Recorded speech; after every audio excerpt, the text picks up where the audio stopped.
Afternoon, thank you for being here.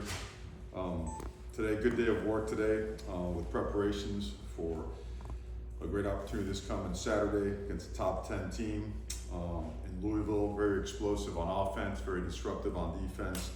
Top 5, top 10 statistically on defense in just about every single category, and offensively anywhere from top 5 to top 20 in every category as well. So a very complete team, a lot of good football players, and a great opportunity for us. And again, a day of really good preparation so far. So, questions, please. Mario, it was reported that Emery was having surgery today, and just wanted to know how he is, and how he is, and then also when might he return to the team, even as an observer at practice or a game. Emery's doing well. You know, as you guys saw, he had a significant injury on Saturday. And obviously procedures, we keep those things to ourselves. What gets out there gets out there, but it's not really our doing. We keep that stuff private. He's doing great. He'll be full go for spring practice, and he's a tough guy. He really is a tough guy. This means a lot to him. Has the full support of his teammates. Saw him this morning. See him again here in a little bit. So very proud of him for his effort, and proud of him for the way he handled everything from the week itself to the game itself. And then dealing with, the circumstances. He's had a really good attitude, hasn't he? Him? Yeah. He's never had a bad day. Yeah. Never had a How, public is probably the wrong word, but to get that substantially injured on a play where he had to get that last inch to give you guys a chance to do that last drive on it, just what does that say about that kid? Oh, I think it says a lot about him. It says a lot about football. Football is the ultimate competitive opportunity in sport, and it could be unforgiving at times, right? It'll push you to your limits and beyond, and it's going to force you to deal with adversity, and you're going to have a breakthrough or you're going to have a breakdown. Guys like that, they find a way to break through, and to him, that's all you want to know. Besides, being in a little bit of pain, did I get the first down? Did I get a first down? What's up with the replay? So I think he embodies, like a lot of the guys that you guys have a chance to meet and speak with, just feel like the DNA is right and the DNA is improving on a daily basis around here. I know, reasonable to assume that it's a competition this week to figure out what you're gonna do in that position. It's always reasonable, because we're gonna compete every single week, at just about every position, but Tyler is gonna be the starting quarterback going in. Jakari is going to compete. Jakari is going to get a lot of reps, and he's a really good player. But figure that'll answer the question as best as possible. And you talked very complimentary about Tyler. I'm sorry, one more time. I wasn't asking that, That's but you've been very complimentary about Tyler. Through this whole thing, his struggles this year. Just the kind of zigzag of being a starter, getting sat down last week, coming back into the last part of the game, now starting again on Saturday. How has he kind of handled kind of that back and forth? Being a quarterback at Miami is, you gotta be tough. You gotta have thick skin. You gotta be a competitor.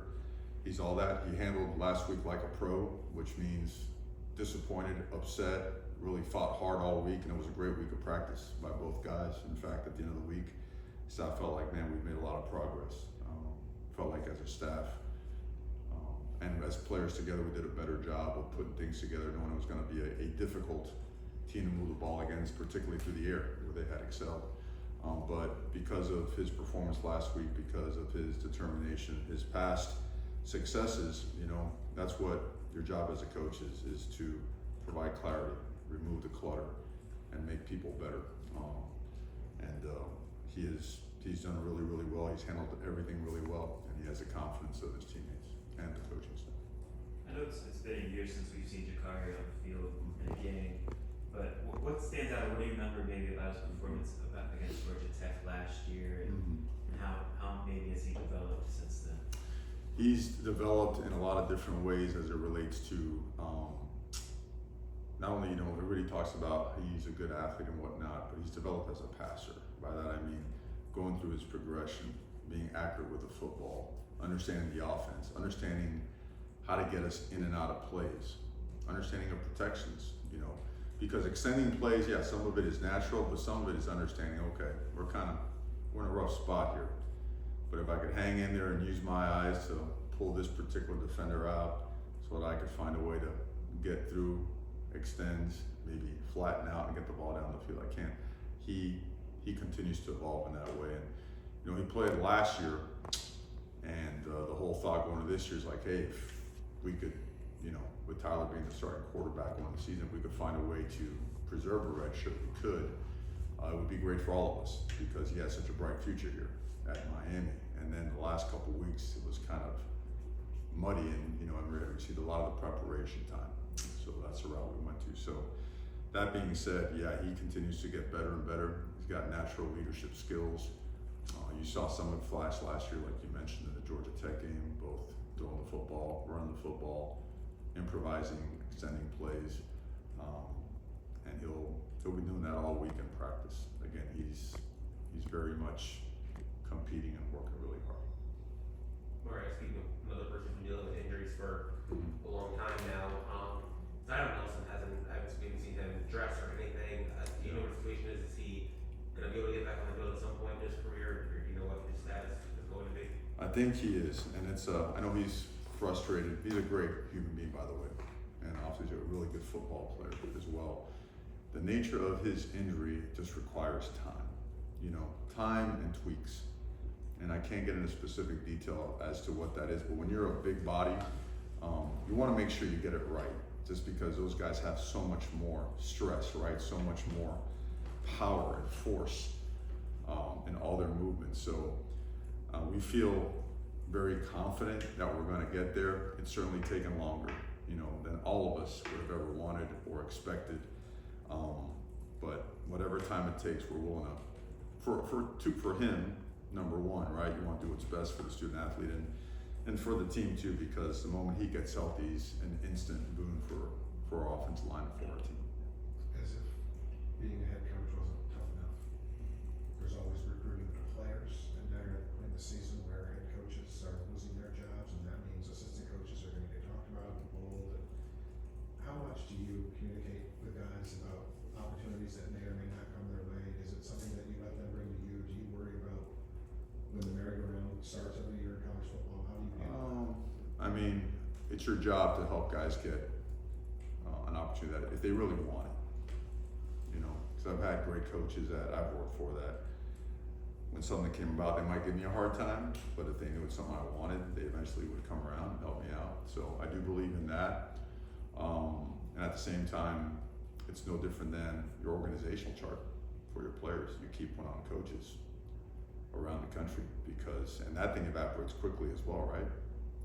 It's a race, but it's a race where you have to be patient too, because sometimes you know the person and sometimes you might be on your chart where great reputation, pretty good statistically.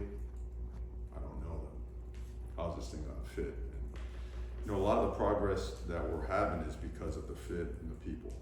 You know, people that want to be here, people that are willing to work hard, that understand that, like, you know, to go where we want to go, you have to be fully invested. You know, and that's why, you know, things are moving, you know, in the direction, you know, that we want to go, and got to keep and understand we got to keep getting better and better and better. So this time of year, it's, you know, it's always crazy, always has been, always will be. I think you just deal. It's no different than a penalty on the field. Well, let me not go there. It's no different than a situation on the field that you got to handle. You know, turnover or something else. You deal with it and you go. You talk about investment and all those things. Mm-hmm. You're also at the point in the year where it's not uncommon anymore in the sport to see a player say, I'm good, I'm going to protect my interests, whatever. Have you had anybody come to you and say, Haven't had that yet. You know, I know that's, you know, no one knows where college football's headed, right? It's just ever changing. You know, I don't judge. So those moments come and whatnot, and I've seen it happen before. I've experienced it before. You just don't judge. You just do whatever's best for the team. That's all that matters. You know, at the end of the day, when you put your head down at night for the few minutes you get to put it down at night, you do it knowing that no matter what, at all costs, you're doing what's very best for the team. Nothing else can override that. No. You started I think it was 5 true freshmen this past week, and arguably, I guess, your biggest game of the season. What does that say about the opportunity you'll give to freshmen that earn it, and also about the foundation of where things are moving for the future? Yeah, actually, and then Riley was in, I believe, series 2 or 3. We were planning on starting in 6. I think that's a couple things. Number 1, confidence in them. 2, their development. 3, the caliber of players that we're bringing into the program, right? Which is Miami caliber players. That was always the case, right? Miami should be littered with classes stacked like that. It's our first full class. They've worked hard. They've earned it. Some guys were here mid-year. Some guys got here in the summer. Mark Fletcher got here in the summer. Damari Brown got here in the summer. That's hard, to be able to turn that thing around and get the starting position. What CeCe plays, Francis, what he played, that's hard.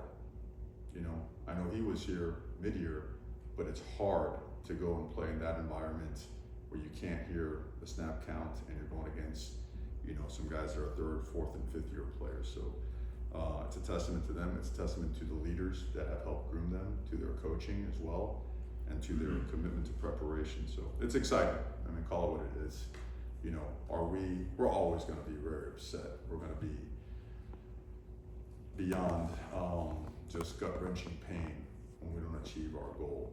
But the best way to describe the sentiment in the locker room is driven. In your mind, how far has the team come compared to when you got here, just from a physical standpoint, winning more trench battles, tackling, and all that stuff? Yeah, it's miles, stratospheres, really. You always want to see where you are in the trenches, because that's the hardest part to develop. Because if you can't block or you can't knock back the line of scrimmage and tackle, that takes 2-3 years to develop. I know the portal's changed that some, right? You could find some more mature bodies, but you still have to hit on those bodies. And if any part of a roster is protected by programs, it's the trenches, right? Seldom do you see high-level trench guys, bounce around the portal. So that was an area that was just glaringly just lacking, and it showed up in short yardage goal line situations. A year ago, we couldn't run the ball very well, couldn't protect the passer very well, couldn't defend the run very well, and it starts up front. So yeah, it's a tremendous turnaround in all phases, and not only an influx of talent, but also really player development. A lot of guys that had been here or just got here, they really worked hard to develop great core strength, great power, right? Hips, legs, upper body, striking, block destruction, unlocking hips, running feet through contact. So, kind of go off on a tangent there, but you know what I mean? It's the most important, it's the hardest part to develop. So we're really enthused about that progress there, because that could lead to all the other stuff. When you look on Saturday, if you broke down the difference in the games, statistically, the game's pretty even, right? There's a couple really mature portal skill guys that made some critical plays down the stretch, for the other team, and credit to them for doing that. You don't take that away from them. They made those plays. Our guys are getting better, and we're going to keep finding ways to get better, and keep finding ways to be more impactful and bring in more impactful guys at all positions. You mentioned Damari, who had obviously a really important job starting in that game. How did you feel he and Jadis Richard played? They were excellent. Those guys were excellent. They're big, they're fast, they're physical, they're fearless. They did a really good job, and a lot of contested throws as well. Some of the timing, back shoulder things, those are hard, man. Those 9 stops, when that ball is thrown to a player with a catch radius is as big as you'll see in college or pro football. Those are hard, but those guys battled. They were physical. They never shied away, And the plays that they did give up were plays that, the other team had to scratch and claw for. So really proud of them, both of them, and really let them know, we all let them know, really proud of them for their efforts. Bright futures. please don't get fined for this one, but have you gotten an explanation on the safety? And do you expect an explanation on the safety?